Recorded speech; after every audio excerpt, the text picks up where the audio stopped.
Alrighty then. If you're watching the replay, go ahead and fast forward to 90 seconds and we will begin.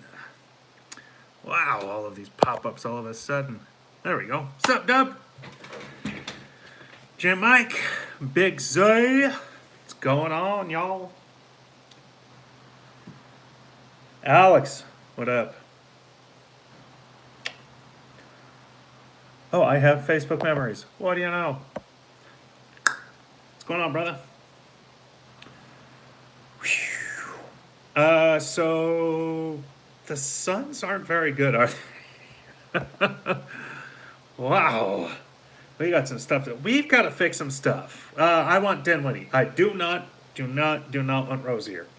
Do not.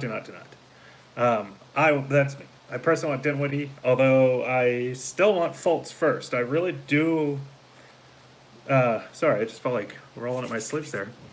I really do want Fultz first because I do think he was drafted number 1 overall for a reason, and the Phoenix Suns have the great, medical staff and the best, arguably, in sports, at least in the NBA. So I kind of want to give it a chance. Plus he still has 2 full years after. Whoa, what is there? He still has 2 full years after this season of rookie contract. What up? And I want to go with that. So real quick, welcome to Valley of the Suns Live, the weekly edition.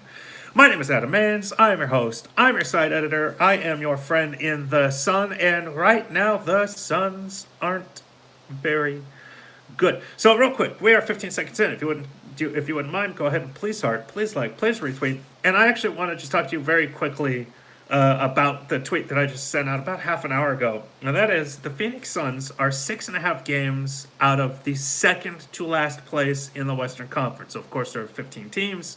Number 14 right now is Utah, if I recall correctly. They are 6.5 games behind Utah for second worst in the West. Utah is only 5 games out of first place in the West. They're 5 games out of first, and they're in 14th. The Suns are farther away from 14th place than 14th place is to first. That is just freaking mind-boggling how bad they are. And I've got a post I'm working on. I will be done tonight. I'll publish it first thing in the morning, so I highly recommend you guys checking that out. I'm not going to give it away because I do want you guys to read this. But I do want to talk about, Devin Booker and, how central he is to this team's improvement, and in particular, if he can stay on the court. Now, I've got his stats here. He only missed 5 games his rookie year, 3 games his sophomore year, quote-unquote, his second year. And then he missed 28 games last year, his third season league. We are all pretty confident that he was sat, of course, that, as part of the tanking process last year to get them the ping pong balls to, that allowed them to draft DeAndre Ayton. Excuse me, that was a big hair. I apologize. We're all pretty confident that he was sat, that he probably should not have missed 28 games, but he did. And so while I am going to use my personal opinion in my discussion of that season and say, I would not call him injury prone because of that, he did miss a lot of time. Remember the time before the season when we thought the Suns were going to be good? Oh, I know. So I've got 2 buddies. They're like brothers to me, very close to them. They make fun of me for having said that all the time. They make fun of me all the time for having said that. One of them actually sent me screenshots, and now I just feel foolish for having this. One of them actually saved a screenshot of a conversation that we had before the season, late summer, where I said, I might be drinking sour Kool-Aid or something to that effect, but I believe that this team is going to win 40 games. Devin Booker, point Booker for life kind of thing, yada, yada, yada. They rub that in. So I don't know if I am wrong or if they are underachieving. Well, I guess if they're underachieving, then I am wrong. But I don't know if I was just way off or if there's something wrong with them that, shouldn't be a problem. But regardless, I'm wrong. And yeah, remember when we thought they were going to be good? Well, so now Booker's already missed 4 games this year. What was the Suns' record last year at this time? Okay, so they've played 23 games. They're 4-20. They're 4-19 right now. So if they're 23 last year, oh, hold on, it'll take me a second. Okay, schedule results. Yeah, so they're 4-19. Last year through 23 games, they were 8-15. So actually 4 games better at this point last year than they are now. But remember, they also had that stretch of they went 4-5 after Jay Triano took over. And that helped. Obviously they went 0-3, and then after that 4-5 stretch, they then lost 5, 6, 7 out of their next 8. And then they won 2, lost 3, won 1, lost 2, won. So regardless, yeah, they were 4 games better, and Jay Triano was part of that, or at least losing Earl Watson was part of that. But regardless, I mean they were better at this point. Now they only won 21 games. So from this point forward, so let's see, if they were 8-15, that means they went 13-46, 46, 56, 7, 59, 61. Yeah. So from this point forward, they went 13-46. So if the Suns went 13-46 this year, that would mean they would finish 17-65. Which would be one off of their worst ever, which was 16-66 their inaugural year. Doesn't feel like they're 4-19, but it's because they actually have played pretty darn well the last few. In the month of November, they've lost a lot of close games. So let's see. Starting November, lose by 9, win by 2, and then lose by 22 to Brooklyn. But then it was lose by 7 in OT. Lose by 20 to the Pelicans, lose by 17. So I guess maybe it was the middle of November. So November 14th, they beat San Antonio by 20, then they lose by 10, lose by 5, lose by 8, win by 2, lose by 9, lose by 5, lose by 16, lose by 14, lose by 24. So from November 14th to November 27th, which is 3, 6, 7 games, I mean, they had a streak of 7 games there where they won by 20, lost by 10, lost by 5, lost by 8, won by 2, lost by 11, and then lost by 5. And that Detroit lost, when they lost by 11, they had the lead at the start of the fourth quarter, if I recall. What was the question? All I saw was the question mark. How are they worse last year? Oh, I know. On paper, this. All right. I don't know. I put all of my emotional, intellectual thought into over the offseason into Devin Booker playing point guard, thinking that was going to improve him. You lose a lesser player at point, you play Booker at point guard, and the Suns are just inherently going to be better. It doesn't seem to be working. Well, I mean, again, in those last 7 games, it's been closer. Now here's something else. Booker, I just looked it up, is averaging 6.7 assists on the season. And actually, before yesterday, I believe he was averaging over 7. My hair is driving me crazy. Sorry, you guys. This is why I wish I was on radio. I could just, wouldn't matter, but now I'm obsessed. So he's averaged over 7 assists for a while now and is averaging 6.7 assists right now. Well, 6.7 assists is over the course of a full season, more than Eric Bledsoe, a true point guard, has ever averaged in his career. He's never averaged 6.7. So if Booker were to hold on to 6.7, that would be higher than Eric Bledsoe has ever averaged. And it currently has him tied for 14th in the league. And he is tied with LeBron James. So he had a number. He's averaging more assists than Damian Lillard right now. He's averaging more assists than Kemba Walker. So it's not like Devin Booker's doing bad at point guard, at least from the assist perspective. Not only that, but he's also averaging 24.3 points a game. You know what? Shoot. This would take me a second, but I actually want to look this up. I'm going to look it up with you guys here. I am curious how many players Lakers won't trade Lonzo for a bag of peanuts. Yeah, I don't know who. I would love Lonzo Ball. I've always wanted him, since the draft. Okay, Booker's averaging 23.5, 6.7. Okay. I have wanted Lonzo Ball. I would sincerely take Lonzo Ball. I don't know what the Suns would have to give up. I would trade Josh Jackson for a point guard. I don't think the Lakers would trade Ariza for Ball. No, I don't think they would, because I know you're saying that sarcastically, but I don't think that it's the worst idea. I think Ariza to the Sixers in a small package for Fultz works because they're trying to get over the top. They want veteran depth. They want, stretch. They want guys that can shoot threes, yada, yada, yada. Why is Ayton playing so soft? I don't freaking know, Colin. It's driving me crazy. He is playing soft. There is no doubt about it. But the Lakers, though, the Sixers without Fultz but with Ariza could compete with Boston, could compete with Toronto, and literally could be a Eastern Conference champion type team. The Lakers, though, I don't think they consider themselves a championship competitor this year. At least I don't believe they do. And if they do, then I would expect them to make a bigger move. And that's the thing. If they were to acquire Ariza, let's say they lose Lonzo. First off, Rajon Rondo is out for how long? He's out for the whole year? He's out for a while at least. So while Rajon Rondo is gone, they need Lonzo Ball at point. They don't have anybody else. So if you're going to trade Lonzo, that means that you've got another replacement at point guard. They don't.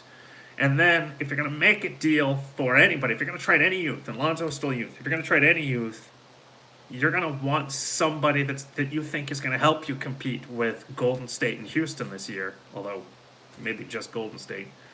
And Trevor Ariza doesn't do that. So, again, while I think that trade would work for Philadelphia, plus with Philly, they're going to have to max out, Jimmy Butler this offseason. And Fultz is going to average $9.5 million next year. And so by taking that off the books, as well as, Ariza's $15 million or, prorated, is done after this year because it's a 1-year deal, then they have more cap space to sign Butler to that max. LA doesn't have that kind of a necessity. They're not financially strapped, or at least they don't need to make that kind of a move right away. Especially because they've got, 3 of those veteran guys, including Rajon, that are only on 1-year deals. I mean, those guys, they're kind of expected to go after this year anyway. So, it just doesn't. I would love to get Lonzo. I just don't know how. I just don't know. Only dude I like on the team right now is Rashawn Holmes. No, you guys, I love Holmes. He's energy, and that's the thing. He is playing tougher and with more kind of all-out energy than DeAndre Ayton. It just drives me crazy. Why is Book shooting so poor? I think it's because he's running point. I really do. I think his shooting is affected by the fact that he's having to control the offense. And I actually, watching the first half yesterday before he got hurt, I actually felt like Booker was really passing up his own opportunities to get other guys involved. And great point guards do that, or great players in general. I mean, LeBron James has been noted as being that kind of a guy for years now, that he is, he will on occasion, that was one of his critiques, really, with Cleveland the first time, was that he would pass up big, moment shots to defer to teammates.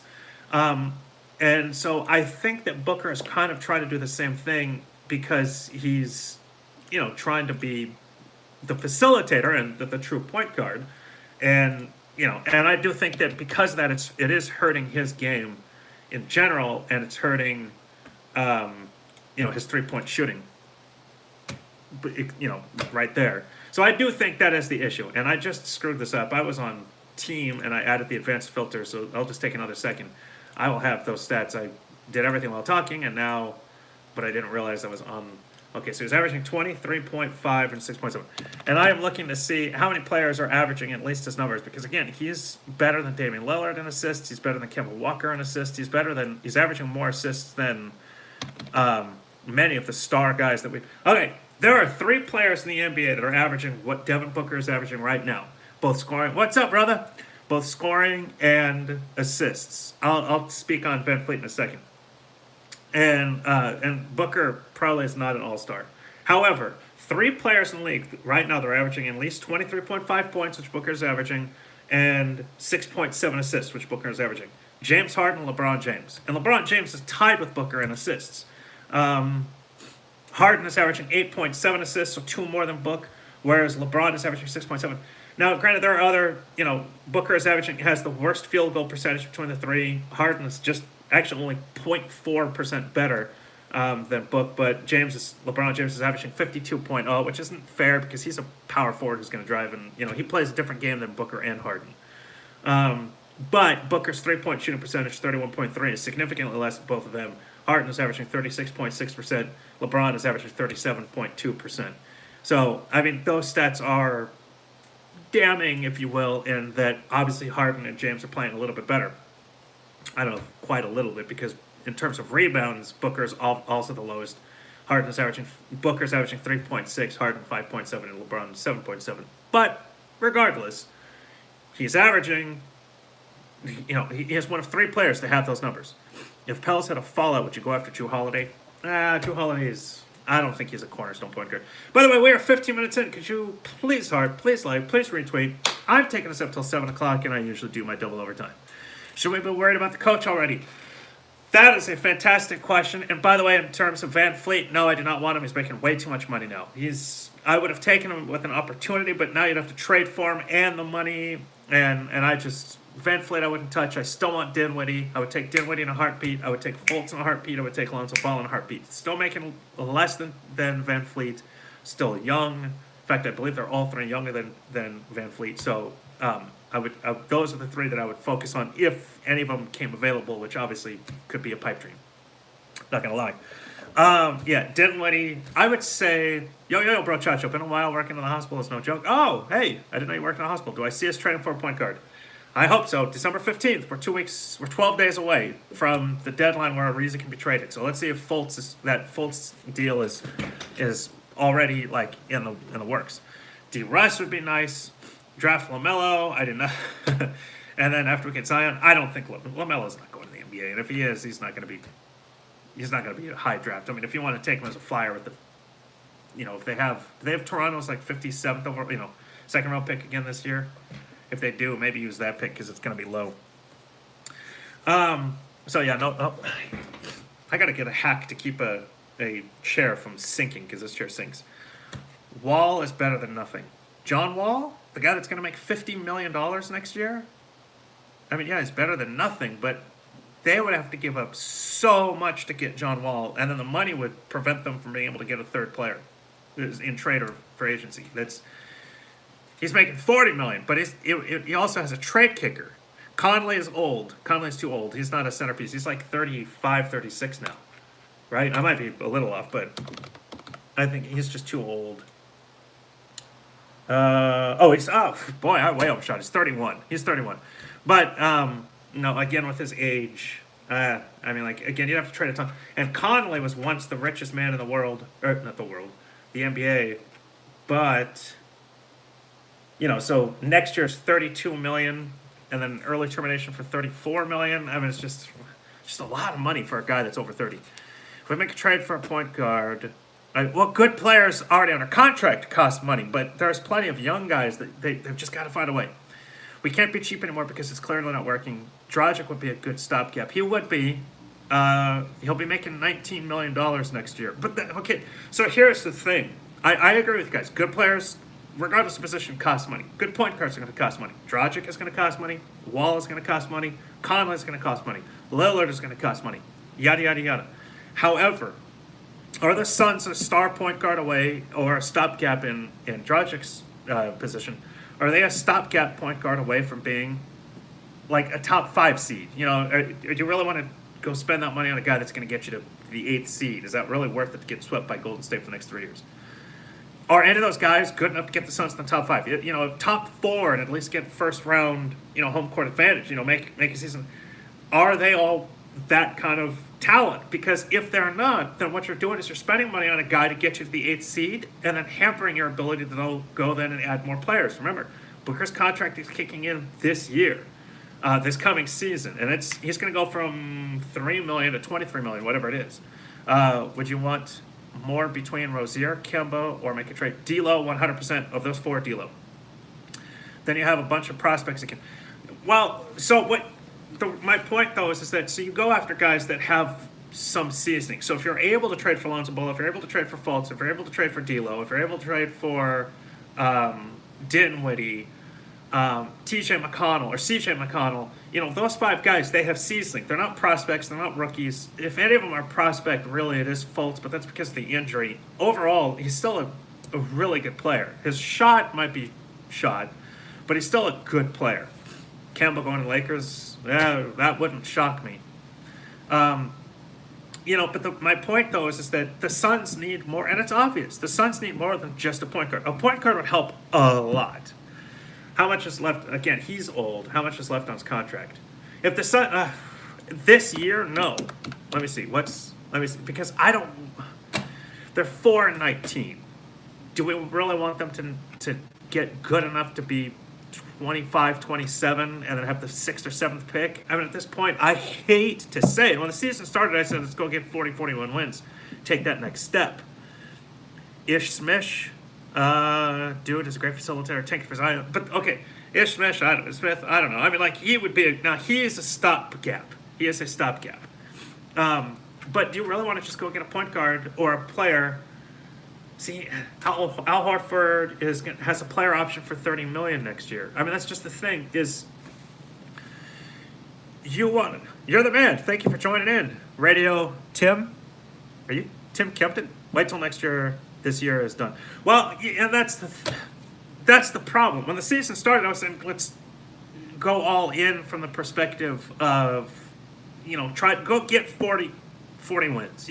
Take that step up, even if that 40 wins meant 9th, 10th place in the West. Go get those 40 wins. At this point, you're 4-19. Is this team a 41 team? It's not. Is this team when Al Horford, let's say you traded nothing. Say you traded Ariza for Al Horford. It's a good step forward. What good is dragon that can't breathe fire? Yeah, hey, that's a good pun. Let's say went and got Al Horford for whatever reason. Boston wanted to trade him for Ariza. Is he an improvement? Absolutely. Does he help the Suns win more games? Probably. I mean, I would say so. I would guess that yes, that makes the Suns definitely more competitive, especially against the Eastern Conference, especially against probably teams like Utah, San Antonio in the West, who really they're not that great. Al Horford does help. Do you want that right now? They're 4-19. Do you really want to be 10 games better than they might be? Let's say they're projected. I think they're projected to win 13 games this year, 13-69. Ugh. But let's say that Al Horford makes the Suns 23-69, and they have the 6th pick. They would have at that point probably the 6th best odds because the Eastern Conference is, it's what's the opposite of stacked? I mean, it's very bottom heavy, I guess. There's a lot of teams that are still. While the Phoenix Suns are the last team in the Western Conference with single-digit wins, the Eastern Conference has 7, if I recall, with single-digit wins still. 1, 2, 3, 4, 5, 6, 7. Yeah. So if the Suns won 23 games because they traded for Al Horford, or they traded for, Goran Dragic, now you might be getting the 6th, 7th pick in the draft, and again, you'd have the 6th or 7th best odds at number 1, which means you're probably picking right there. Was it worth it? Was it worth it? So that's my point. Yeah, they got to stop being cheap. Sure, they got to stop being cheap in free agency. I mean, not that they have been. Supposedly, they maxed LeBron, they maxed Carmelo. They offered, obviously, LaMarcus Aldridge. So supposedly, Dwight. Fudge. Clippers is now with Detroit. Why do I want to say Dwight? Somebody correct me. I know you guys got this. Clippers, and now it's with Detroit. Power forward. Anyway, the Suns were obviously supposedly interested in him and might have offered him a max. Blake Griffin. Gosh. So obviously they haven't necessarily been cheap. The talk has been that they've been, thank you. The talk is, they've supposedly been attempting to make that. So they need to spend that money, though, in free agency when they've got their core set, and now it's, hey, now let's go grab that guy that's going to, really take an 8th seed and make us a 4 seed, make us a 2 seed, that kind of thing. You make a trade right now this season, it's just not worth it. It's not being cheap. It's being smart. It's being savvy. Where are interesting free agents next year? Well, the interesting free agents are not in Phoenix. Tobias Harris would be a nice fit in power forward, but too expensive probably. What is my ideal point guard for this current squad in the long term or with Zion? We need Nash. We need a Nash type player, but we don't necessarily need Nash. or you one who think we made the wrong pick at number one? No, not yet, but I am worried. I am not. I am literally worried. What was that about Turkey? You're in Turkey, or I should make it Turkey? I didn't catch the Turkey thing. KD to Phoenix. I would argue that with Devin Booker, DeAndre Ayton, Mikal Bridges, and with that kind of a core, and then you get a point guard in trade. I would argue that Phoenix would be a viable destination for Kevin Durant, because Kevin Durant, he makes the Suns. He doesn't just make the Suns 5 games better. He makes the Suns 25 games better. The Suns would have a better record if they picked Doncic. Even still, I like Ayton more. You are probably correct. The Suns probably have a better record. I stated this earlier. I am worried, though, about how soft he is. He is soft. Let's not mince words. He is soft, and that worries me. But I need another year. Like, I need to see this season finish. It's possible he said, like, all started Blake Griffin. I need to see this year finish. I need to see how he finishes it out. I need to see an off season, and then I need to see next season before I truly get worried. Before I start kind of going, oh my gosh, they draft, Marquise Chris again or what have you. But I need 2 full years. Shake my head at another losing season, damn near a decade of this BS. Ugh, yeah, I'm right there with you, brother. All in all, Ayton isn't bad, so it's not like we completely missed her. He's not bad, and again, I still need to see growth. He should be a sophomore in college. He's probably thinking more, about partying and spending his money than he is the game, and you got him. And the team overall sucks, so it's like, it would be amazing. He would be Shaquille O'Neal if he had Holmes' energy. KD left Phoenix is good friends with Book. Hey, I'm telling you, we miss Doncic. Has been amazing. He has been, of course. Ayton is soft. He went to Arizona. Touche. Yep. Sorry, Wildcat fans. We are 25 minutes in. Go ahead and please like, please retweet, tweet. I'll take up to 7 o'clock, and I will most likely give you that double overtime. So, anyway, what else do you want to talk about? Is Ayton the next cat with his attitude? I don't think Ayton has an attitude. I really don't. I hope Ayton is the next cat in terms of statistics, although not this season. I would take his 2016-17 stats for the next decade. But, I don't think he's Karl-Anthony Towns. Hello! If KD leads this team to a championship with these young guys and then returns to OKC to win a ship, that would be cool. That would be the perfect career. That would be LeBron James going to Miami and then going back to Cleveland to win the title. Ayton hasn't been bad, but he's not playing like a number one. Agreed. Ayton 100% agreed. Attitude, having fun instead of trying. Oh! Got you. Okay, I understand what you're saying. Again, 2 years ago, Karl-Anthony Towns put up Hall of Fame numbers. Give me a second. I will have those in a matter of seconds. Give me a second. I'll have those in a matter of seconds. 2 years ago, as a second-year player, he averaged 25.1 points and 12.3 boards. Then last year, with Jimmy Butler, still averaged 21.3 and 12.3 boards. He averaged 1.3. I mean, those were Hall of Fame numbers. Now this year, even though, okay, think about this. This year he's had a quote-unquote down year, and granted they had to move Butler, but he's still averaging 20.6 points and 12 boards with 1.6 blocks. I mean, if that's him having fun, I would take those numbers. And okay, now here's something else. Karl-Anthony Towns came to the NBA after only 1 year of college. His rookie year, he averaged 18.3 points and 10.5 boards. Ayton is not far off. Ayton's averaging like 16 and 10, so 18.3, 10.5. Let me just see. 18.3, 10.5 for Karl-Anthony Towns. So 16.2 and 10.2. So he's right there. Now his blocks are lower. Ayton is averaging 0.8 blocks versus Karl-Anthony Towns is 1.7, and that worries me. But if Durant really wants to cement his legacy and prove, then he'd come to Phoenix. Is that what you're going to say? YouTube disappears so quickly. Chances we feel we make a trade for Fultz. I feel like he just needs a fresh start. All right, so I'm not going to lie. I put the odds of the Suns trading for Fultz as low. I really feel like Ariza and the Milwaukee pick, let's say, it's a pipe dream for a guy who just 2 years ago was the number one overall pick and who in college looked amazing. And I shouldn't say amazing, but he looked like a number one overall pick. And who still has 2 years left under his rookie deal. And they're winning. Philadelphia is winning without him, so why not take take this year and just rehab them and see if they can fix them. And now you've got, Markelle Fultz back next year. So I really feel like it is a bit of a pipe dream. See, there we go. My damn chair sinks. I really feel like it's a bit of a pipe dream that the Suns get him for a reason, the Milwaukee pick. However, that theory was proposed by a nationally respected, NBA columnist. So it's not like that's not like a Valley of the Suns kind of, well, really, he said that. No, I mean, I got that from somebody legit. Fultz doesn't seem to want to be in Philly, though. Well, he's under contract. He might not be, and if he isn't, then yeah, I hope they, move him. But that's the thing, though, is just that he doesn't have a choice. He's under contract. It's hard. Even Jimmy Butler played. Jimmy Butler, I don't want to be here. He played. I mean, the Suns should have played Eric Bledsoe, in my opinion. I'll stand by. That was that Ryan Anderson's Ryan McDonough's biggest mistake?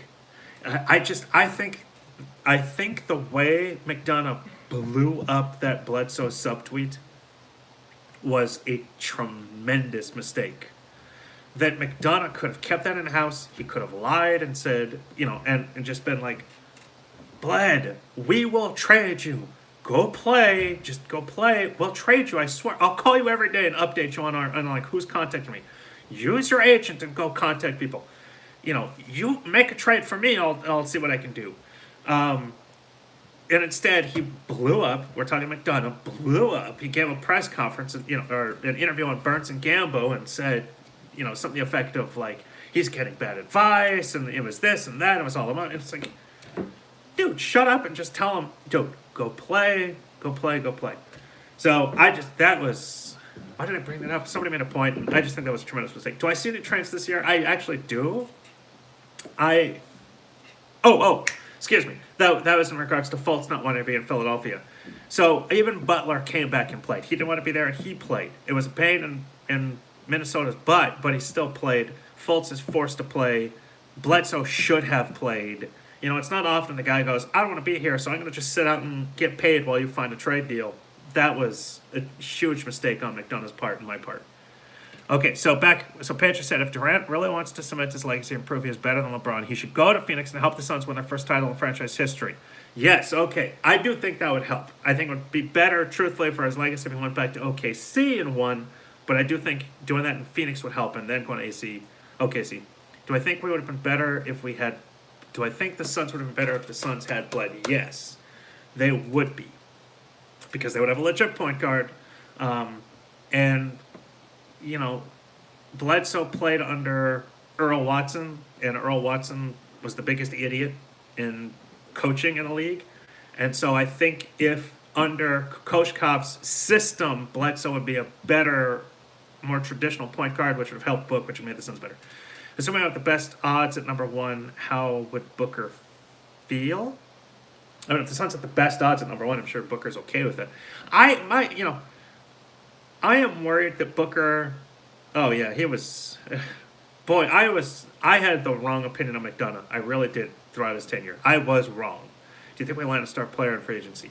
Well, I mean, I would like to think they could. Who would you want to draft? Oh my gosh, I would want to draft Zion 100%. I would take Zion 100%. I think he is Barkley. I think he is Barkley incarnate. If he did, though, there would be Durant's statue outside of Talking Stick. Screw Bledsoe. Yeah, no, I agree. Oh, shoot. So if Bledsoe were here, the Suns would be better. Somebody asked me a question, and I'm spacing. Sorry, guys, I'm spacing on the question. If Bledsoe were here, the Suns would be better. I'm kind of getting tired of this drafting. Oh, I'm sick of it. Oh, Booker. All right, so I truly am worried that Booker, by the trade deadline, is going to say, get me out of here. He's going to pull a Goran Dragic and give the Suns 72 hours and say, you have 72 hours. I am never playing here again. Move me for a bag of peanuts. I don't care. I can't take this. I'm gone. I am worried about that because especially since he's still under his rookie contract, so his max doesn't kick in until next year, which gives a really good team I'm going to use Golden State as an example, although this, it would never happen. But let's say for the sake of argument, he went to Golden State. He would make Golden State unbeatable this year, and then they would have the off season to then say, okay, now his contract is going to kick in. Now we have to make another move. It gives them time. It stacks. Booker going to a great team right now makes them unbeatable, and stacks them for this year, and then gives them time to work out how to keep them in the under the cap. So I'm afraid he would do that and think, I need to go to New York. I need to go to Golden State. I need to go to Houston. I need to go somewhere. Not that New York would win anything this year, but you got to imagine him and Porzingis together, and then they're drafted. Blah blah blah blah. How would you feel? How would the Suns feel? Because he said he wanted to be a Nash kind of player. Okay, loyal. All right. So now that said, I'm not aware of that quote in particular, but if you're accurate, add that then to his. We don't have to trade him though, but and again, like Butler, like Bledsoe, like Fultz, he might not be here. The Suns could just go, flash the Mr. Rogers double bird and go, get out there, kid, you're under contract. But he could force their hand. I do think he could literally just say, hey, fine, then I'll be the biggest villain in Phoenix. I'm going to give a press conference. I'm going to go on Burns and Gambo. I'm going to go on, Bickley and Murata, and I'm going to just tell everybody, Phoenix sucks. Sarver sucks. I'm out of here. And if they don't trade me by the deadline, I'm not going to play. And they don't have to pay me because I got a max contract coming my way. I'll deal. He could, and he goes, make me a villain. It's not my fault. This place is cancer. I don't think he would. I know he would never do that. I'm just saying there's a plausibility. My point though is yes, if that loyal statement is real, and again I didn't see that, so I'm just going to base it on that. Stack that on top of his recent comments of I want to create a super team here in Phoenix. I do feel confident that he is okay, which means he understands that there's a process to this. He knows that the Suns are not going to be a super team through trade this year. He knows that there's going to have to be stuff that happens with the draft. There's going to have to be stuff that happens through free agency. There's going to have to be stuff that happens through trade. He might be thinking, okay, I am friends with Kevin Durant. He will not talk. Maybe they've talked. Maybe he and Durant have talked. And Durant is like, D-Book, I love you, man. You're my bro. You're my little bro kind of thing. I'm not going to talk about free agency or trade or any of that kind of stuff until after the season. I got another title to win, kid. I'll see you on Fortnite. Booker might be thinking right now, there's nothing I can do during the regular season. We just got to get through this year. Hell, I'm still 22. That is Booker. So therefore, I've just got to wait this out. Maybe we can draft Zion, and maybe that makes Phoenix that much more palatable to a big-time free agent like Kevin Durant. Maybe KD can bring with him through trade somebody else, and boom. He knows things can't happen until the offseason. So that's the thing. I feel like I would be surprised. I would be blown. Well, to be honest, I'm not going to lie. I wouldn't be shocked if Booker demanded a trade because I wouldn't be shocked if he's just thinking, I cannot win here. This is cancer. But he's also inside. We're looking at this from a fan's perspective. Not only is he inside the organization, but he's inside the NBA. So he's talking to guys. I have a feeling that super team comment, which he said, I want that super team to come to me. He said, I want that super team to come to Phoenix. Which A means, he's loyal to Phoenix, and B means I'm still going to be the star. This is my team, so come be my sidekicks. So, which I'm fine with. I'm fine with that persona. So I have a feeling that those comments came. It's one of those where there's smoke, there's fire adages. Or it's like the adage where there's smoke, there's fire. I think that comment meant I've been talking to people, and I've got a couple guys on a list of some kind, what was the old T-Mobile, with Charles Barkley, with, the Fab Four or whatever, Family Five, he's like, I've got a Family Five, of guys that I'm going to, second they're out of the playoffs, the second the season's over, I'm calling them saying, come to Phoenix, come to Phoenix, come to Phoenix. And so he's saying that as kind of a public, that would be great.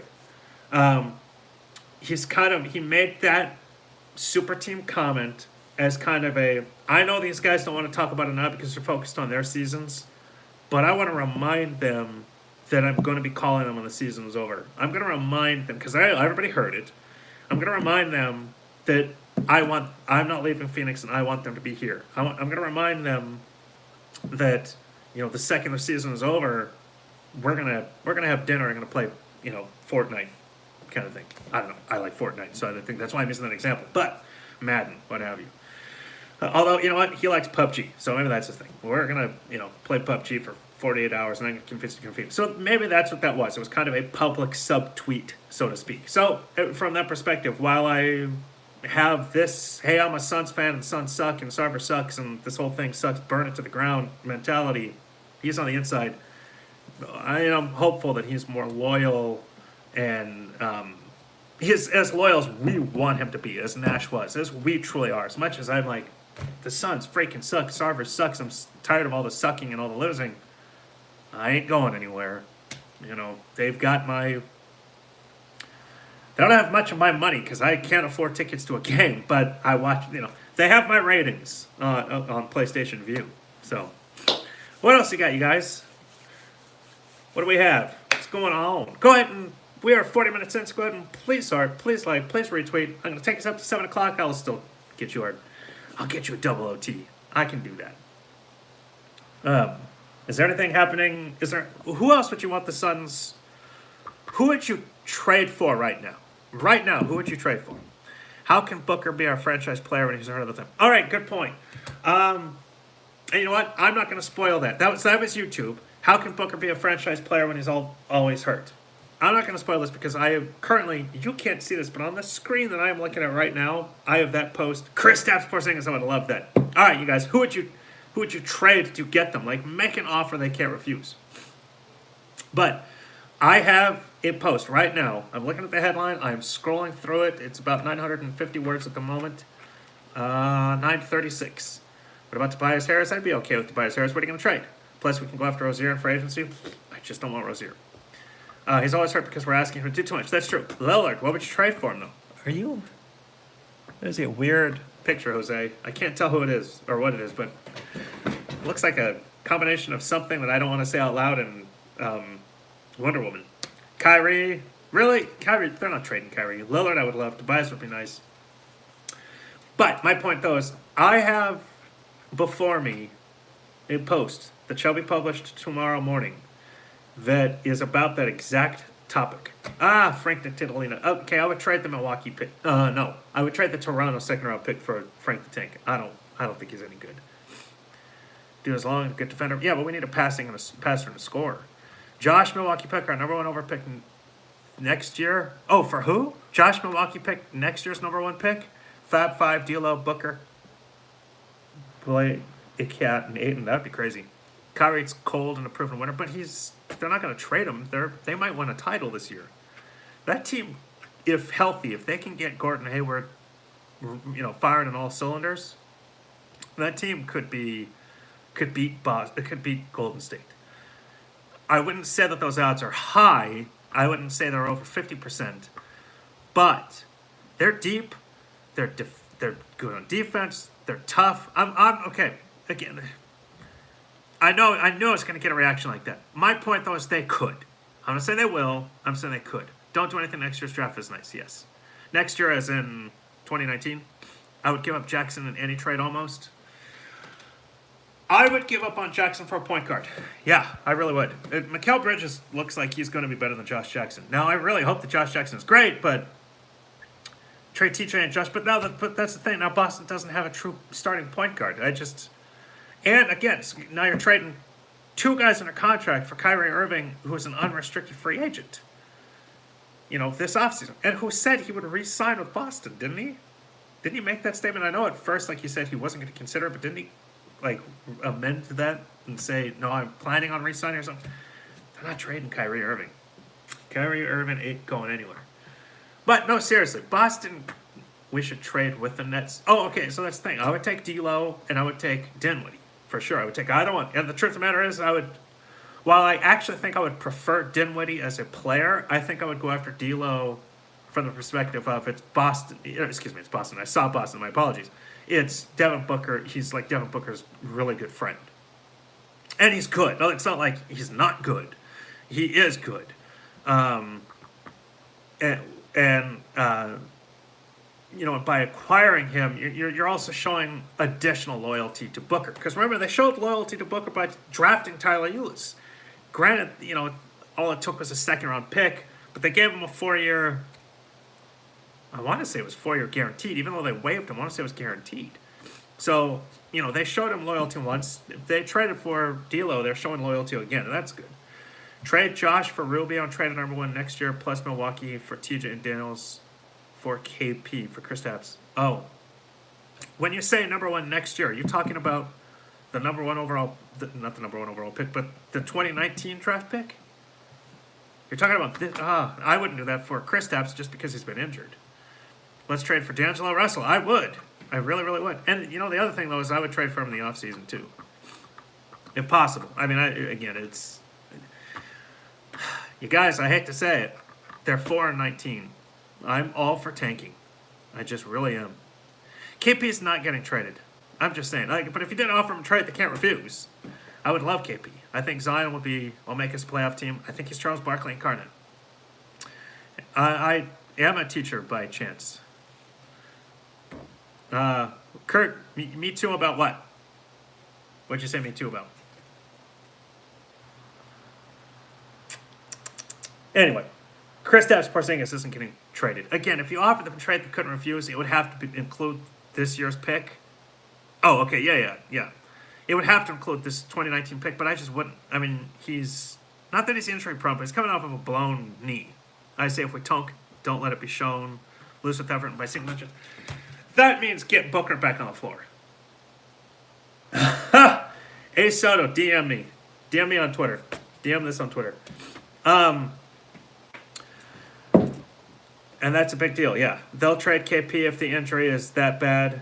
Well, it's not that it's that bad. I mean, guys at this point come back from those injuries. So I'm not worried about it being a long-term issue. It's just that he's in the midst of it and you never know. I wouldn't trade for him while he's injured. He is really tall. He's 7'3". I would trade for him after he got back and I saw, okay, he's healthy again. I would trade Sara for some Magic beans. Oh, well, if they're Magic, hell yeah. Lots of pressure on the knees. Yeah, 7'3". We're 45 minutes in. Go ahead and please like, please retweet. Got another 10 minutes, I guess. I'll give you double overtime. Great and clean. What up, brother? So if the Suns called, I'll tell you this, KP's not getting traded. But if the Suns called right now and said TJ Warren, Josh Jackson, the number 1 overall pick for a guy that's not going to play this year, which means that not only the Suns losing their second best scorer, but then another young, rotational player, and they're not going to be able to play Kristaps Porzingis. The Suns are going to win like 9 games. New York will take that trade because now they're getting the best odds, the best possible odds. Number 1, obviously, it's shared within the bottom 3 of the league. But the Suns wouldn't do that. It just doesn't make sense. And again, I wouldn't trade for a guy who's currently rehabbing a blown knee. I would trade for him after he's been healthy. I didn't see the New York thing. Sorry, on YouTube, I didn't see the New York thing. How long will Booker be out for or assume? Well, so here's the thing. Hamstrings can, recovery can take weeks, literally. It can be several weeks. And so the thing, though, is that you can play through them often, depending on the severity and the pain, because it literally feels like, if you've never had one, and you want to know how it feels, take a hot knife, a hot steak knife, and jab it through the muscle there. That's what it feels like. So it's possible to play through, especially after it has healed some, but it's super painful. And they can re-aggravate, and they can take a lot of time to rehab. So, it could take weeks. It's that time of year, rooting to lose to get the 3rd overall pick. No, I'm rooting to lose to get the number 1 overall pick. Who is talking to Ayton? He isn't aggressive. I hope somebody is. Will the NBA rig the draft for the Suns or somehow rig it for the New York Knicks? I hope they rig it for the Suns. I think the Suns deserve it to be rigged for one more time. I remember I hurt my hamstring in track, and it hurts so much. When you feel like it is healed, you take one bad step and it's injured again. 100%. Yep. Oh, what would I give up for Fultz? What are they asking for? But, I'd give up the Ariza Milwaukee pick rumor. It might take one more one more piece to make the trade work, but I would make a trade like that. what was I going to say? Back on, the hamstring. So that's the thing. You take one bad step, and yeah, it's re-injured. If we end up number one pick and miss Zion, who would you draft? Barrett, I suppose.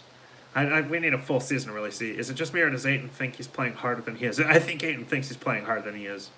If we don't get the number one pick, should we trade up? No, I would. Yeah, I really would. I really would. And I would hope that the team gets the number one overall pick for some reason doesn't need Zion, and I would trade number two. I would trade a future first. I would trade Josh Jackson. I would trade T.J. Warren. Like, that's just me. I just have a funny feeling that Zion is Barkley incarnate, and I bloody want him. I really hate those stupid refs in the Sixers games. Oh, the Sixers. The refs are just awful. They're awful, awful. Whoever gets the first pick isn't trading, I don't think. Again, you got to try to make an offer that can't be refused. I mean, you got to make an offer that just can't be refused. And if the Suns have number two, and they offer a future first, and they offer Josh Jackson and T.J. Warren, it's very, very, very, well, yeah, it's very, very, very unlikely. But if they're one of the bottom three teams, then they have a 14.3% chance. Zion is Braun with the J. Whoever gets the first pick isn't trading, I don't think. No, I don't disagree with you guys. I'm just saying, like, I would try to make that offer. I really would. I would try to make the offer they can't refuse. Here's number two. Here's a future first. Here's Josh Jackson. Here's T.J. Warren. Here's an extra $30 million. Everyone thought that about the Celtics and Fultz.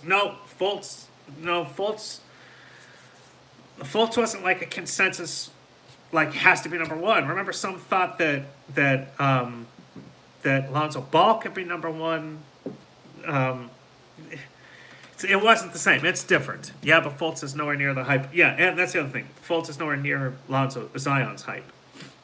So stupid chair. I gotta figure out how to fix this. So it isn't the same, but it's it's just not the same. But the trade that Boston made, that's the kind of trade that I would offer. That I would be like, this pick plus future pick plus. You'd have to do it. And I would do it for Zion. I really would. And the funny thing is, last year I hated on him. And granted, he's only played like 5 games. Hold on, I can get his stats right now. Zion.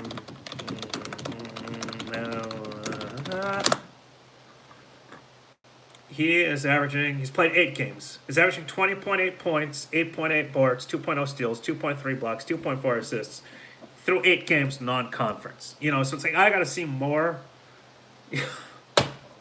Holy crap. He's shooting 67.7% from the field, but more importantly, 74.7% from within the arc. 74 point. Yeah. I got to see more. But, the thing about last year, that is the most efficient I've ever seen anybody. Remember last year with Trae Young, had an incredible start, faded off, and people thought, oh, okay, he was just hot to start. And now this year had an incredible start and has faded off. But it's proven he can play, and he's going to play. He's going to be good. So even if Zion fades in, conference play and the tournament, I shouldn't say fade, but, just doesn't have numbers quite this dominating, it's still a good chance he's great. We all thought Ayton would be super dominant, so I can't say Zion will be dominant. No, but Ayton, even in college, did not play with the level of energy and enthusiasm and, literal dominance that Zion is playing. Zion, again, somebody said it really early on, if Ayton played with Rashawn Holmes' energy, that would be amazing, is what the commenter said. And then I said he would be Shaquille O'Neal. Before the season, he said Shaq Kobe 2.0, or I guess it was before the draft. He said Shaq Kobe 2.0. That's all talk. That's just simply, I want to, this is what we're going to create, Shaq Kobe 2.0. No, he's not Shaq. Because Shaq played with an insane level of energy. Shaq went out there and was like, I want to destroy you. He did that his whole career. He goes, I want to destroy you. Ayton doesn't play like that. Ayton's playing more LeBron James, but LeBron James is significantly better than DeAndre. So that's the thing. Zion Williamson, though, looks like, when I've seen him play, he looks like, I want to be the greatest player. Ayton doesn't have that. Now, can it be developed? Can it be grown? in 2 years, can he still be averaging 25 points and 12, 13 boards? Yeah, in which case, he'll be great. But right now, it looks like he's just getting around to get around, or whatever the saying is, messing around to get around or whatever. And, he keeps kind of dropping hints of, oh, I'm learning. Hi, Michael Schwartz, not on screen. I don't know what that means. He kind of, he's been saying, oh, I've been learning. And people go, oh, he plays better against centers the second time. I just don't get it. Like, if I were out there, I would be... He does play like a guard, and you know what? That's not the worst thing in the world if he averaged 4.5 assists a game with 25 points and 13 boards, I would, in fact, that not only would that be the worst thing in the world, he'd be an MVP candidate, so long as the Suns are winning. Which, again, I think at that point they would be. And he was shooting like 55, 60% from the field. But right now, it's just, he's playing soft, he's playing tentative, and maybe he just needs to get confidence. The problem, though, is that we said that about Dragan Bender and Marquise Chris. They need confidence. They need confidence. Maybe if you don't have it, you just don't have it. Zion looks like Giannis now playing wise. Yep. I really wish we didn't get that number one last year. Ayton has just been meh. Yeah, but the problem, though, is that if Dallas had drafted him, he'd probably be crushing it, too. He really does play soft. He passes too much down low to the paint when he is not being double-teamed. Yeah, he doesn't seem to have confidence in his post game. Again, I don't think he has that killer instinct. I think Devin Booker has a killer instinct. I don't think Ayton has that killer instinct. Now, again, I believe it can be learned. Take Jimmy Butler. Take Kawhi Leonard. They didn't appear to have killer instincts when they came out. I mean, hell, Jimmy Butler averaged like 3 points his rookie year. Let me see real quick. There's not a chance in hell anybody thought, oh, this kid's an all-star.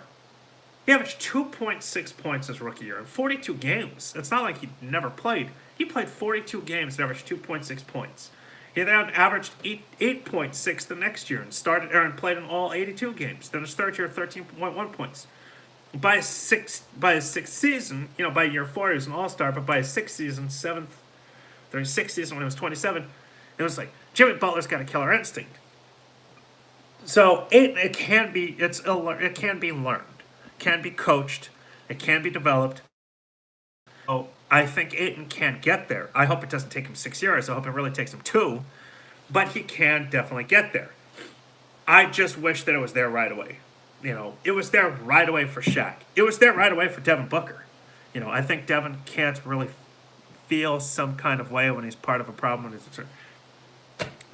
He's point guard. He's a shooting guard playing point guard. And as much as I want point book to work, maybe it just can't. Ayton plays soft. The game versus Spurs was his best. If he played like that, he would be a runaway Rookie of the Year. I still think there's a really good chance he is Rookie of the Year, especially if he manages to start averaging 20 points a game. If he does average double-double, 20 and 10, 20 might be pushing it at this point, but, he's still averaging 16. He's averaging 16.2. If he got that up to like 18 and still average 10, I still think that he'd be a good shot at Rookie of the Year. Ayton is better, but slightly better. Ugh. That one moment, faded, sorry, what? Luka's Rookie of the Year. We'll see. I still haven't. It's still early. I still want to see. How many jump balls has Ayton won? Because the only one I saw him win was yesterday against LA. You know what? I haven't paid attention. I have no idea. I wonder if there's a way to go back and look. I literally have not paid attention. I haven't even thought about that. That's a good... I'm curious. I'm really curious. Well, here's the other thing. When it gets to the jump ball thing, he never wins them. I'm going to have to pay attention. I have not looked at that. What do I think about Coach Igor? I think we can't judge him until he has a point guard. He does not win. Oh my gosh. Oh, you guys, I got to make a note of this. I'm going to have to go find a way to go back and look. Hold on. I'm making a note. Andre Ayton. All right. I'm going to go back and look. When I find out how many is won, I will tweet it out. I will try to find that out tonight. fascinating. Post. I don't know if I'll be able to turn it on. Well, yeah, I actually have a post in mind already. I will add that to the post. I thought I was the only one that noticed. That's fascinating. I hadn't noticed. I honestly hadn't paid attention. He doesn't try jumping at all towards anything. He doesn't. He doesn't. And I tweeted that out, and unfortunately, a couple of games ago, unfortunately, it got a lot of action. Like, it got a lot of response, which surprised me, to be honest, but unfortunately. I don't know enough about John Morant. I really don't. It is the most frustrating thing. That's why he doesn't block or help out on defense. Oh, no. Oh, no, oh, no, oh, no. You guys? Oh, no. Except the lob, yeah. Oh, no. I have been worried. I'm not lying to you guys. I have been worried for weeks now. Do you think the coaching staff has told him about that? I freaking hope so. I'm gonna find out. I'm gonna really work my butt off you guys tonight and find that out tonight. That's why I don't have to watch the start of 23 games. It shouldn't take too long. Snipes. He does not fight for rebounds. His rebounds come to him, absolutely. Play Ayton Holmes together, that might help. Not only that, but his dunks, like, I am afraid he is, just do me a favor and watch tip-off tomorrow. You have my word. You have my word, Green and Clean. I am not going to miss that now. He needs to be more mean and dunk on fools. He does. He's not mean. He needs to be. Okay, by the way, we're going to go another 6 minutes. We're in single overtime right now. We'll hit double overtime. We're going to go another 6 minutes. I'm starving. I haven't eaten. He is athletic. That isn't false. He is athletic, but I don't think he uses his athleticism. Like, I feel like I've seen enough to know to state I believe he is athletic. I just don't think he uses it. If Ayton played with the same energy as Holmes, he'd be Shaq. He'd be Shaq. See, we should have drafted Doncic, curse, and McD, curse you. All right, I still need this season and off season and next. I still need a point guard. But I think he is marching the soft mallet, Gortat. I'm afraid of that. Arizona Wildcats are soft. Just ask Luke Walton and Steve Kerr. Yeah. Start Holmes might be effective like it was for Jackson last year. If you have to sit him to get to him, then I'm really worried. He should listen to coaching. Doncic would have been the point guard. Yeah, he would have been. But then the Suns wouldn't have a center. That's the other thing. And, Holmes is not a starting center. Ayton is robotic at times and seems lost. Yeah. We got to keep it in perspective. He's still 20. He's only played 23 games in the NBA, plus 33 last year in college. So out of high school, 35 games. So out of high school, he's still only played 58 total games against, men. But still, I would have gone after Jordan for agency if we had Luka, maybe. See, Holmes is more important than Ayton. No, it's not more important, but right now he's definitely more energetic. They would have drafted Mitchell. They should have drafted Mitchell. I'm just worried about his delusions that he's playing hard. I am worried about that too. This franchise has lots of holes, point guard, power forward, GM, coach. Thanks, Harvard. Yeah, exactly. They then offered Capella the max. I think Capella is a system center. YouTube, would I be mad if what? I didn't see. I really think the Capella system. In fact, I'm curious. I haven't looked at his stats this year. They're not doing well. So how is he doing? Clint Capella, 17.8 points, 12 points. Oh, he's kicking butt. 2.1 blocks. Wow. He is averaging career highs in scoring, rebounds, blocks. At least we shouldn't draft Bagley. No, that's true. He's got career highs in scoring, blocks, rebounds, field goal percentage, 2-point percentage, assists. Great. Doncic is playing like Harden. Capella is Holmes. I don't understand why Ayton says he's super competitive because he isn't. Doesn't look like it. How would Ayton feel if we started Holmes? I don't know.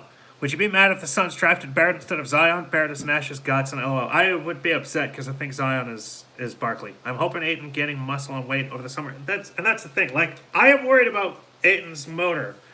But again, that can be coached. It can be coached. It can be improved upon. But it worries me already. The Suns don't really need Barrett. That's why.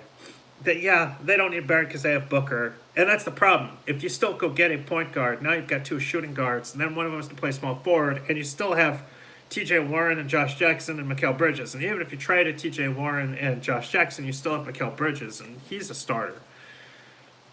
Should we trade Ayton on draft night? For who? Ayton will be fine offensively. The question is, will he ever defend the dang paint with consistency? Yeah.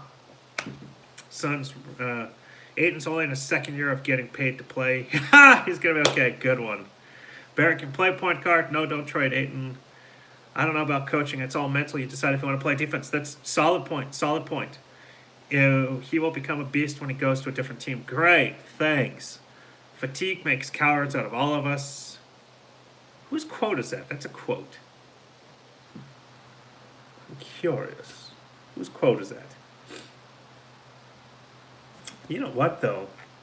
Clint Capella's playing a career high in minutes, too. It's a big career. Per 36. Oh, that makes a difference. Per 36, it's not even his career high scoring. It's not his career high in rebounds. Not his career high in blocks. Oh, okay. His stats have gone up because he's playing more. But Clint Capella's per 36 are the same. Well, they're actually 0.5 more points than last year, 1.6 fewer rebounds, 0.5 more assists than last year, 0.2 fewer blocks. Okay, he's just playing more minutes. I didn't realize last year he only played an average of 27.5 minutes. He's averaging 34.2 this year. Maybe that's why Houston's not winning. They're playing too much big center. They play the Kings tomorrow. Who wins with no Booker? Sacramento. Sacramento's better than Phoenix. Sacramento is 11-11. They're 7.5 games better than the Suns. Kings win. Capella also has guys that know how to play. CP3, Harden, Tucker, etc. You are correct. All right, we're going to go another minute. You want a rapid fire? Rapid fire for one more minute, and I am sorry, I am starving. Rapid fire for one more minute. What you got? Anything else? Anything you want to say? Questions, comments, concerns? I'd say facial twitches like I normally do, but I can't see you. If Ayton can develop, me and Stein will be bullying, guys. I can't believe we're worse than last year. I really can't either. Again, I thought this team was going to be 40 wins. Suns will struggle to find a winnable game. I agree. How many games will they win? 16. Check Tankathon for Ja Morant. Okay, I'll check that real quick. Where you're asking, like, where do they have them? I'll be at the game tomorrow yelling. Send a picture. If you send a picture, I'll retweet it. Just take the picture, tweet it, and tag Valley of the Suns. Record record at end of December. How many games do they have left? Don't add a win. All right, mock draft. Ja is 6th point guard to the New York Knicks. Zion sweepstakes. I still want Zion. I would still trade for a point guard. Suns are only team in the West that don't have 11 wins. Yeah, they're the only team in the West that are still in single digits. They are the 14th seed Utah Jazz are closer to the first overall seed than the Suns are to 14th. Will the Suns win 3 consecutive games this season? I don't know. If Booker asks for a team, this team will have 0 fans. Yep. Suns will go on a run. I hope so. We need a point guard. Yep. Here's the crazy thing. The Warriors are in 4th place in the Western Conference right now. The Nuggets are number 1. The Clippers are number 2. The Thunder are number 3. That just blows my mind. And teams that were supposed to be in the playoffs that are right now out of it, granted the year is still young, but the Pelicans, Rockets, Spurs, Timberwolves, and Jazz. What is going on? With how flip-flop the West is, the Suns should have the first overall seed. I feel like OKC has taken the West this year. They are only a half game out of first. There's no way that the Nuggets and Clippers hold on, though. There's no way. I don't think. Here's the other thing. The Raptors are running away at the East. They're 4 games up on the Bucks. It's just crazy. Will a point guard really make a difference with this really constructed West? No, I actually do believe a point guard makes a big difference. I really do. A point guard who is an offensively gifted point guard. I mean, somebody who can pass the ball. I don't want Rozier because Rozier isn't offensively gifted. He's just okay. I want a guy that's like I want a passer. I want Lonzo. I want Fultz. I want Dinwiddie. I want D'Lo D'Lo's the best scorer of that group, but he's also a really good passer. I want those guys that are going to pass the ball. They know how to do it. That makes a big difference. That really will. And it'll help Booker a lot. Watch Wall and Kevin Love?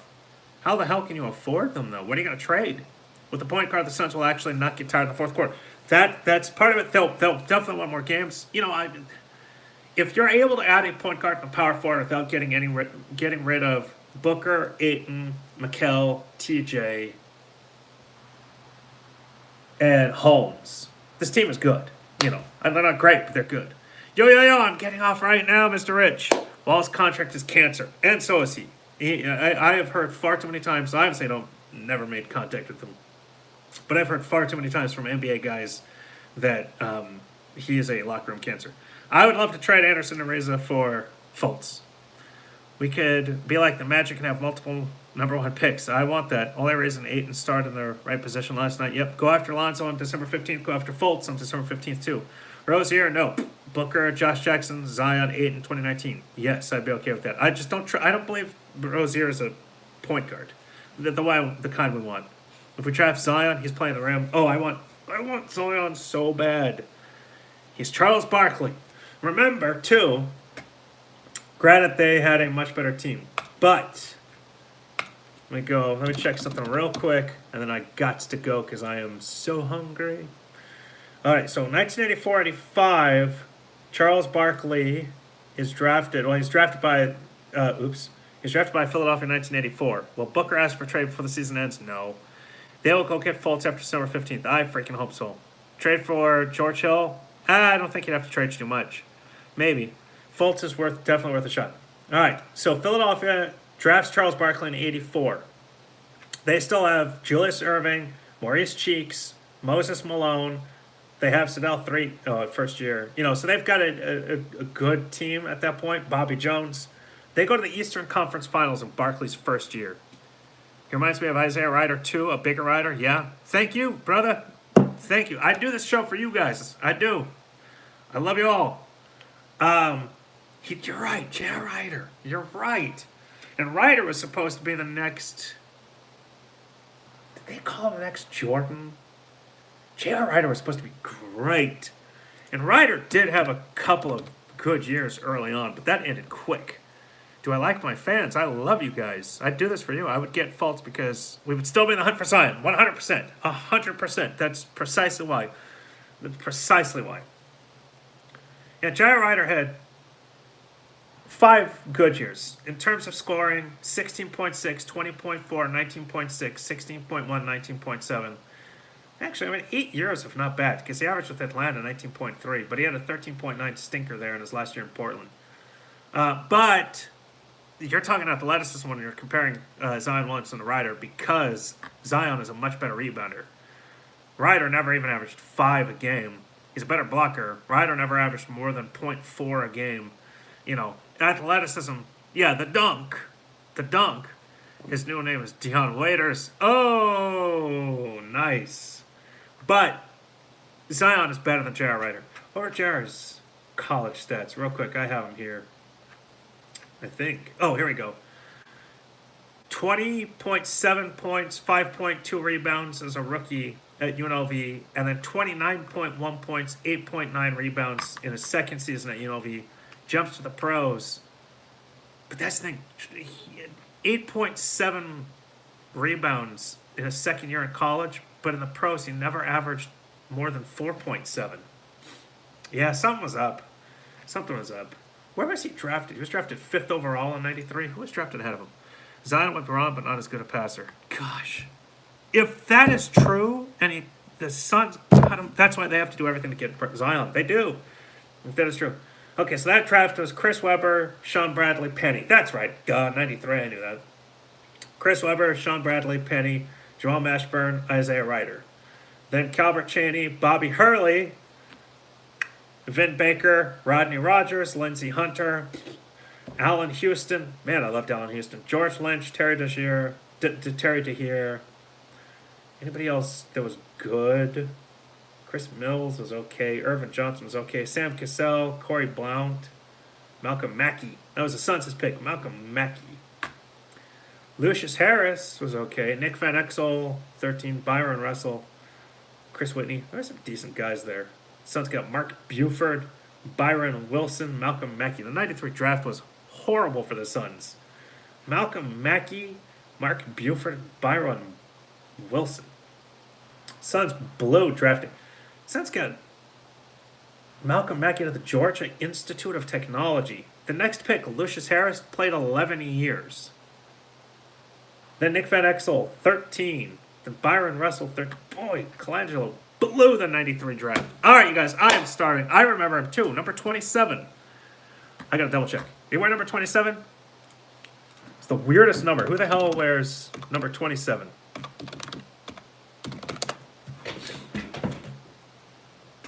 I will have it in a moment. Who? Exactly. You're probably too young. Mackey played the most out of them. No, Mackey played only 1 year. He didn't play. Okay, so he wore 27, yeah. Okay, so for some reason in training camp he wore 12. But then in his how many games did he play? You've come into the show when you're talking about Malcolm Mackey and researching him. He played 22 games, averaged 3.1 minutes in those games, 1.5 points, 1.1 boards. But, so he in training camp he wore 12, but then when he played games he wore 27. I have the cards. When you look them up, I have those cards. Out of the other Suns draft selections. Doom Boom. Richard Dumas, wore 21, was drafted in 91. Man, if it weren't for drugs, that guy would have been. All right, last point that I'm going to go. We're now in a triple overtime. Actually, we're pushing quadruple OT.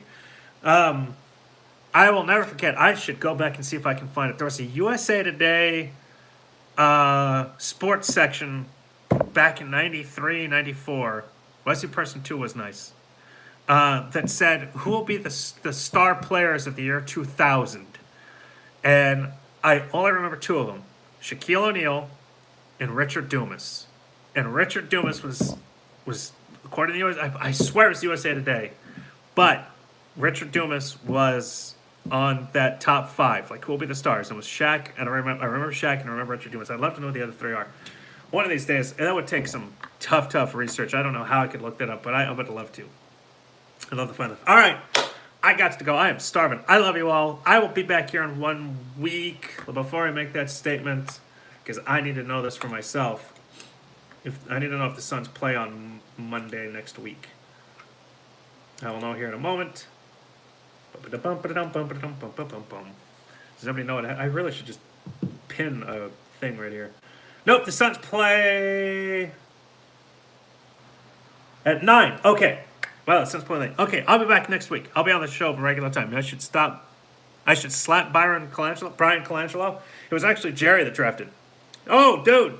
Anytime. You're the man. I love doing this. I really do, but I do this for you guys. I love you all. I look forward to it every single week. Jerry Colangelo slapped Jerry. Nah. I would slap Jerry Colangelo for the 92 draft in which he took Oliver Miller over Latrell Sprewell. I think the Suns win the title with Latrell Sprewell. They could have found another center. Thank you. Thank you so much. I really appreciate it. I love you guys. I am starving. I've got to finish this post. I'm probably going to write a couple more. But in terms of Valley of the Suns, I'll be back in a week. Let's go Suns. Peace. This is better than the Suns games. Oh, well, that's true. I don't disagree with that either. Don't get me wrong, I loved Oliver Miller, but they passed on Latrell Sprewell. Sprewell. Thank you. I love you all. Peace. Sarver's a terrible owner. See ya.